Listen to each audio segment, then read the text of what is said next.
भागवत जी के सप्तम स्कंद का तीसरा अध्याय। हिरण्यकशिपु की तपस्या और वर प्राप्ति। नारद जी ने कहा, युधिष्ठिर, अब हिरण्यकशिपु ने यह विचार किया कि मैं अजेय, अमर, अजर और संसार का एक छत्र सम्राट बन जाऊं, जिससे कोई मेरे सामने खड़ा तक ना हो सके। इसके लिए वे मंदराचल की एक घाटी में जाकर अत्यंत दारुण तपस्या करने लगा।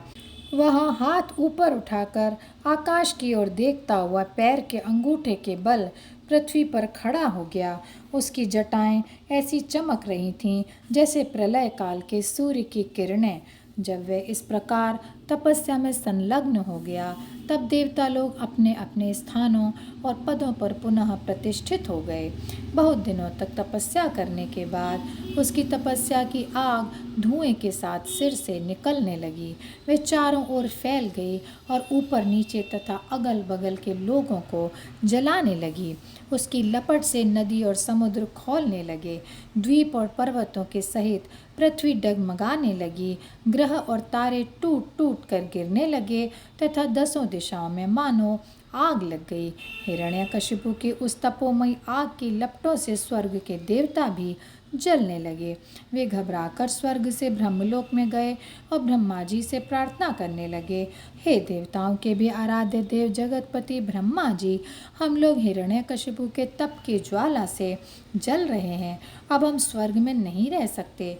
हे अनंत, हे सर्वाध्यक्ष, यदि आप उचित समझें तो अपनी सेवा करने वाली जनता का नाश होने के पहले ही यह ज्वाला शांत कर दीजिए।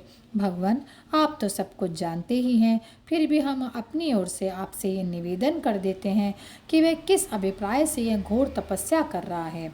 सुनिए, उसका विचार है कि जैसे ब्रह्मा जी अपनी तपस्या और योग के प्रभाव से इस चराचर जगत की सृष्टि करके सब लोकों से ऊपर सत्य लोक में विराजते हैं, वैसे ही मैं भी अपनी उग्र तपस्या और योग के प्रभाव से वही पद और स्थान प्राप्त कर लूँगा, क्योंकि समय असीम है और आत्मा नित्य है। एक जन्म में नहीं, अनेक जन्मों में, फिर युगों में नहीं, अनेक युगों में। अपनी तपस्या की शक्ति से मैं पाप पुण्य आदि के नियमों को पलटकर इस संसार में ऐसा उलट फेर कर दूंगा जैसा पहले कभी नहीं था। वैष्णवादी पदों में तो रखा ही क्या है, क्योंकि कल्प के अंत में उन्हें भी काल के गाल में चला जाना पड़ता है। हमने सुना है कि ऐसा हट करके ही वह घोर तपस्या में जुटा हुआ है। आप तीनों लोकों के स्वामी हैं, अब आप जो उचित समझें वही करें। ब्रह्मा जी, आपका ये सर्वश्रेष्ठ परमेष्ठी पद ब्राह्मण एवं गौओं की वृद्धि, कल्याण, विभूति, कुशल और विजय के लिए है। यदि यह हिरण्यकशिपु के हाथ में चला गया तो सज्जनों पर संकटों का प्रहार टूट पड़ेगा। युधिष्ठिर, जब देवताओं ने भगवान ब्रह्मा जी से इस प्रकार निवेदन किया, तब वे भृगु और दक्ष आदि प्रजापतियों के साथ हिरण्यकशिपु के आश्रम पर गए। वहां जाने पर पहले तो वे उसे देख ही ना सके, क्योंकि दीमक की मिट्टी, घास और बांसों से उसका शरीर ढक गया था। चींटियां उसकी मेदा, त्वचा, मांस और खून चाट रही थीं। बादलों से ढके हुए सूर्य के समान वे अपनी तपस्या के तेज से लोगों को तपा रहा था। उसको देखकर ब्रह्मा जी भी विस्मित हो गए। उन्होंने हंसते हुए कहा, ब्रह्मा जी ने कहा, बेटा हिरण्यकशिपु, उठो उठो, तुम्हारा कल्याण हो। कश्यप नंदन, अब तुम्हारी तपस्या सिद्ध हो गई है। मैं तुम्हें वर देने के लिए आया हूँ। तुम्हारी जो इच्छा हो बेखटके मांग लो। मैंने तुम्हारे हृदय का अद्भुत बल देखा। अरे, डांसों ने तुम्हारी देह खा ली है, फिर भी तुम्हारे प्राण हड्डियों के सहारे टिके हुए हैं। ऐसी कठिन तपस्या ना तो पहले किसी ऋषि ने की थी और न ही आगे कोई करेगा। भला ऐसा कौन है जो देवताओं के 100 वर्ष तक बिना पानी के जीता रहे? बेटा हिरण्यकशिपु, तुम्हारा यह काम बड़े बड़े धीर पुरुष भी कठिनता से कर सकते हैं। तुमने इस तपोनिष्ठा से मुझे अपने वश में कर लिया है।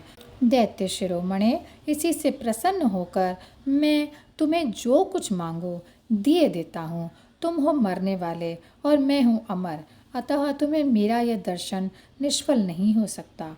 नारद जी कहते हैं, युधिष्ठिर, इतना कहकर ब्रह्मा जी ने उसके चींटियों से खाए हुए शरीर पर अपने कमंडलू का दिव्य एवं अमोघ प्रभावशाली जल छिड़क दिया।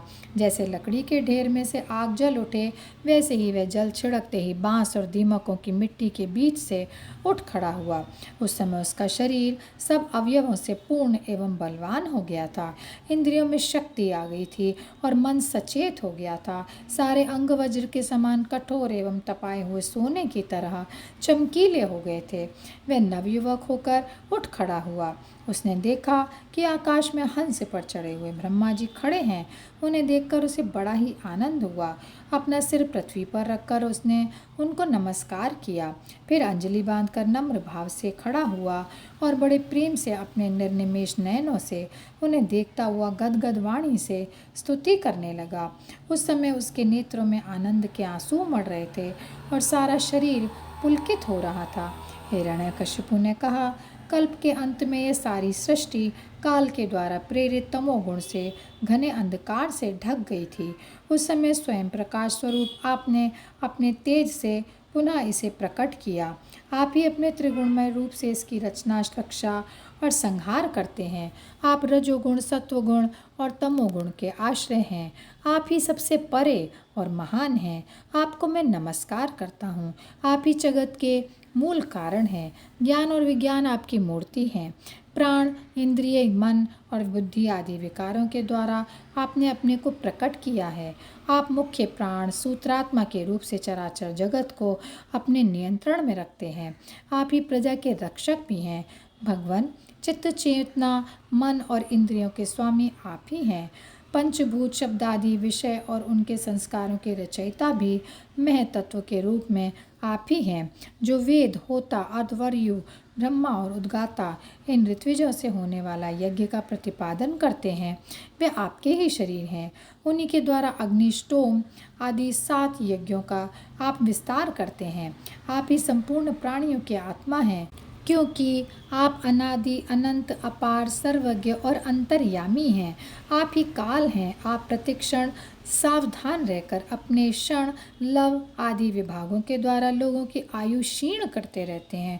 फिर भी आप निर्विकार हैं, क्योंकि आप ज्ञान स्वरूप परमेश्वर, अजन्मा, महान और संपूर्ण जीवों के जीवन दाता परमात्मा हैं। प्रभु, कार्य, कारण, चल और अचल ऐसी कोई भी वस्तु नहीं है जो आपसे भिन्न हो। समस्त विद्या और कलाएं आपके शरीर हैं। आप त्रिगुणमयी माया से अतीत स्वयं ब्रह्म हैं। ये स्वर्णमय ब्रह्मांड आपके गर्भ में स्थित है। आप इसे अपने में से ही प्रकट करते हैं। प्रभु, यह व्यक्त ब्रह्मांड आपका स्थूल शरीर है। इससे आप इंद्रिय, प्राण और मन के विषयों का उपभोग करते हैं, किंतु उस समय भी आप अपने परम ऐश्वर्यमय स्वरूप में ही स्थित रहते हैं। वस्तुतः आप पुराण पुरुष, स्थूल सूक्ष्म से परे ब्रह्म स्वरूप ही हैं।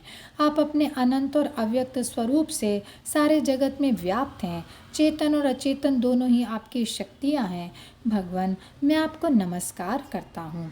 प्रभु, आप समस्त वरदाताओं में श्रेष्ठ हैं। यदि आप मुझे अभीष्ट वर देना चाहते हैं तो ऐसा वर दीजिए कि आपके बनाए हुए किसी भी प्राणी से, चाहे वह मनुष्य हो या पशु, प्राणी हो या अप्राणी, देवता हो या दैत्य अथवा नागादि, किसी से भी मेरी मृत्यु न हो। भीतर बाहर, दिन में, रात्रि में आपके बनाए प्राणियों के अतिरिक्त और किसी भी जीव से, अस्त्र शस्त्र से, पृथ्वी या आकाश में कहीं भी मेरी मृत्यु न हो। युद्ध में कोई मेरा सामना ना कर सके। मैं समस्त प्राणियों का एक छत्र सम्राट हो जाऊं। इंद्रादि समस्त लोकपालों में जैसी आपकी महिमा है, वैसी ही मेरी भी हो। तपस्वियों और योगियों को जो अक्षय ऐश्वर्य प्राप्त है, वही मुझे भी दे दीजिए। और यहीं पर यह अध्याय समाप्त होता है। जय श्री कृष्णा, जय श्री कृष्णा, जय श्री कृष्णा। गोविंद बोलो, हरि गोपाल बोलो, राधा रमण हरि गोविंद बोलो। गोविंद बोलो, हरि गोपाल बोलो, राधा रमण हरि गोविंद बोलो।